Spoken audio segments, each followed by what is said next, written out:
राष्ट्रीय स्वयंसेवक संघ की यात्रा अनेक उतार चढ़ाव, कठिनाई, संघर्ष, तीन प्रतिबंध, इस सब का सामना करते करते यहाँ पर पहुंची। शायद ही किसी संगठन ने अपने जन्म के बाद अपने विस्तार में इतनी कठिनाइयों को झेला जितना राष्ट्रीय स्वयंसेवक संघ ने झेला है।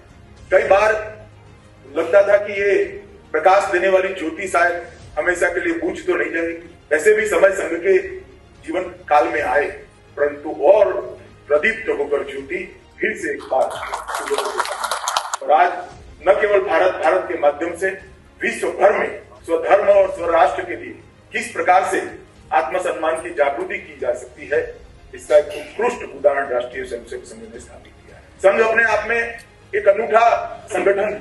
1925 का कालखंड जब संघ की स्थापना हुई, उन्हें डॉक्टर साहब सोचते थे कि देश गुलाम क्यों हुआ, और जब तक गुलाम करने वाले देश को गुलाम होने के लिए बाध्य करने वाले कार्यों को निर्मूल नहीं कर सकते, देश की स्वतंत्रता को कभी हम अक्षुण्ण नहीं रोक सकते। वो डॉक्टर थे, रोग को मूल से निर्मूल करने का जो गुण था, उसी के कारण आज संघ को ये कार्य पद्धति से रोकने लगा। जब संघ की स्थापना की, कोई बड़े बड़े स्कूल, कोई बड़े बड़े कॉलेज, कोई बड़े बड़े थीसिस, ऐसा कुछ नहीं था। कुछ बच्चे शारीरिक करने के लिए शाखा में इकट्ठा होते थे, शाखा समाप्त होने के बाद उनका बौद्धिक होता था। साल में 2 बार वर्ग होते थे, वर्ग के अंदर उनको कुछ बातों का ज्ञान मिला। इतनी सरल प्रक्रिया में से इतना बड़ा संगठन बना, मगर वो संगठन ने स्व का बोध भी बहुत लोगों को कराया, राष्ट्र का गौरव भी कराया, संस्कृति, परंपरा, भाषा, इस सब का गौरव पुनः जागरूक, पुनः जीवित करने का एक विषम और कठिन काम हंसते हुए अनेक संकट आए, मगर आप देखिए रास्ता वो का वो रहा, वही रास्ते पे आगे बढ़ते हैं और आज एक विशाल पट हमारे सामने।